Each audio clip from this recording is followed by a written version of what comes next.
Hello বন্ধুরা, জয়নীলা চ্যানেলের নতুন আরও একটা ভিডিওতে তোমাদের সকলকে অনেক অনেক স্বাগত। সবাই কেমন আছো? আশা করি সবাই ভালো আছো, আর তোমাদের ভালোবাসায় আমিও খুব ভালো আছি। তো দেখতেই পাচ্ছ, আমি পুচকিকে নিয়ে চলে এসেছি পার্কে, কারণ আজকেও ও খুব বায়না করছিল পার্কে আসার জন্য। তো বিকাল তো না, দেরি হয়ে গেছিলো আজকে একটু বাড়ি থেকে বেরোতে, কারণ ইচ্ছা তো ছিল না আমার পার্কে আসার, কিন্তু ও এত বায়না শুরু করেছিল যে নিয়ে আসতেই হলো। আর পার্কে আজকে আস্তে আস্তে অনেকটা দেরি হয়ে গেছিলো আমাদের, 7:30টায় পার্কে ঢুকেছিলাম। আর পার্ক তো বন্ধ 8টার দিকে, তো বেশিক্ষণও খেলতে পারেনি।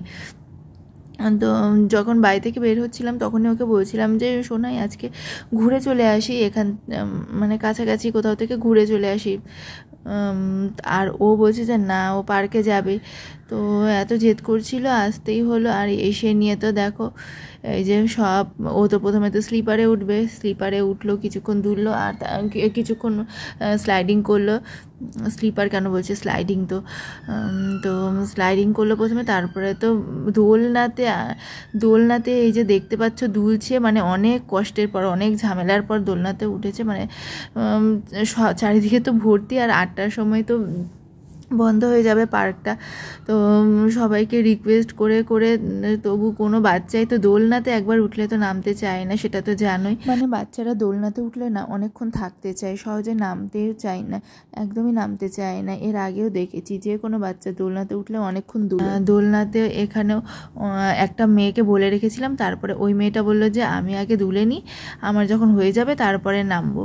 তো ওই মেয়েটাই বলছিল যে আজকে তো রবিবার, তো আজকে 8:30টার সময় পার্ক বন্ধ হবে, কিন্তু 8টার সময় পার্কটা বন্ধ হয়ে গেল। আর পুচকি তো এই দেখো দোলনাতে দুলতে যে শুরু করেছে, তো দুলেই যাচ্ছে। আমি অবশ্য পরে ওই মেয়েটাকে বললাম যে কিরে, তুই তো বলছিলি যে 8:30টায় বন্ধ হবে, তো 8টায় কেন বন্ধ হলো? তো জানতে পারলাম যে না, 8টাতেই বন্ধ হয়, প্রতিদিনই 8টার সময় বন্ধ হয়। ওই বাচ্চা মেয়েটা হয়তো জানে না। তো পুচকি দেখো অনেকক্ষণ দুলছে, আর তারপরে আরও ও অনেকক্ষণ থাকতে চাইছিল পার্কে, আরও স্লাইডিং করতে চাচ্ছিলো, পাখিতে উঠলো। তো একটুখানি পাখিতে উঠে নেমে যেতে হলো, আর স্লাইডিংও বেশিক্ষণ করতে পারিনি। মানে আজকে ওর পার্কে ঘুরে একদম মনটা ভরেইনি ওর।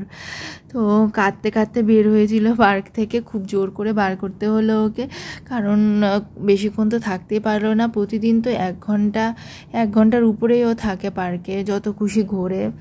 তো আজকে তো থাকতে পারলো না, ওই জন্য ওর খুবই মনটা খারাপ। তো কাঁদতে বার হলো। তারপরে যাই হোক এদিক ওদিক করে ওকে চুপালাম, থামালাম কান্না।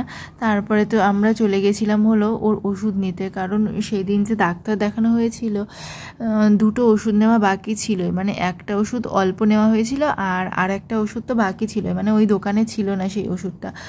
তো তাই জন্য আমরা পার্ক থেকে টোটো নিয়ে চলে গেছিলাম ওষুধের দোকানে ওষুধটা নিতে। তো পেয়েও গেছিলাম, 2টোই ওষুধ পেয়ে গেছিলাম। আর তারপরে আমরা চলে যাচ্ছি এখন বাড়িতে, মানে ওষুধ নেওয়া হয়ে গেছে আমাদের, এখন চলে যাচ্ছি বাড়িতে। তো বাড়িতে যাওয়ার সময় ভিডিও করছিলাম রাস্তার মধ্যে।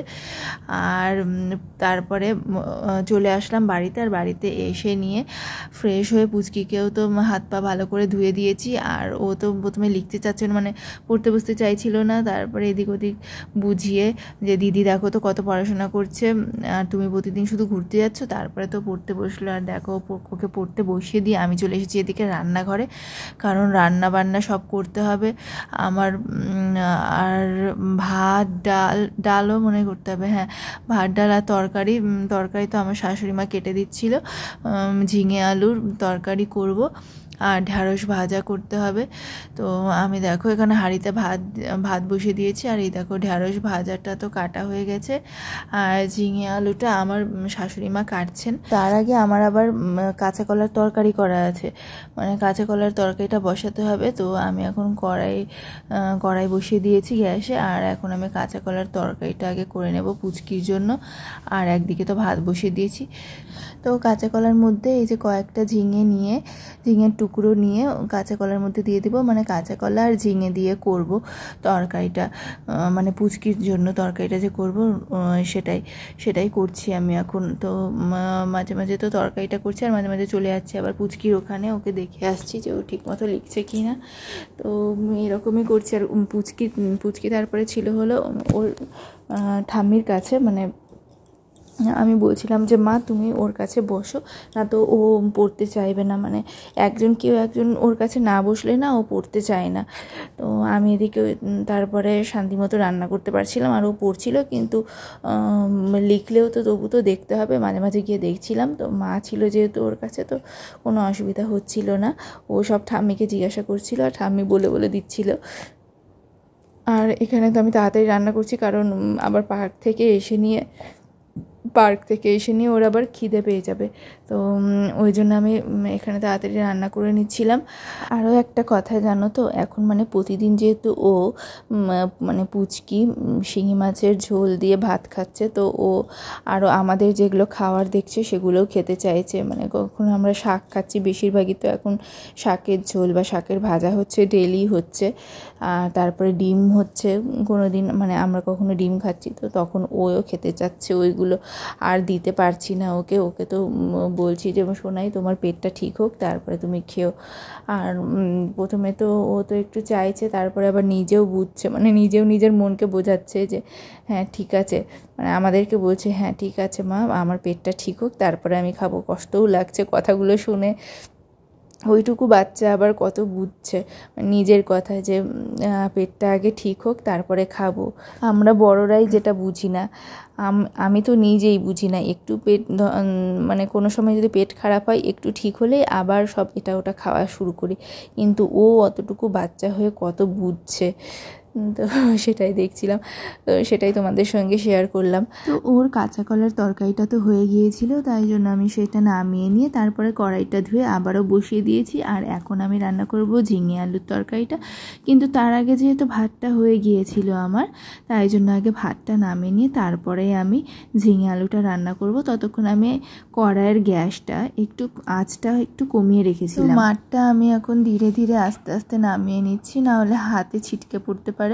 তো নামিয়ে নিয়ে তারপরে আমি এখন ঝিঙে আলুটা বসাবো। তো ভাতের মারটা আমি এভাবে করেই নিংড়াই, মানে এভাবেই নিংড়ে নিই। অনেকে আবার জানো তো দেখি যে বেসিনের মধ্যে ভাতটা এভাবে ছেঁকে নেয়, তো আমার ওইটা একদমই ভালো লাগে না। কারণ আমার শাশুড়ি মাও আগে বেসিনের মধ্যে এভাবে ভাতের মারটা ঝাড়াতেন।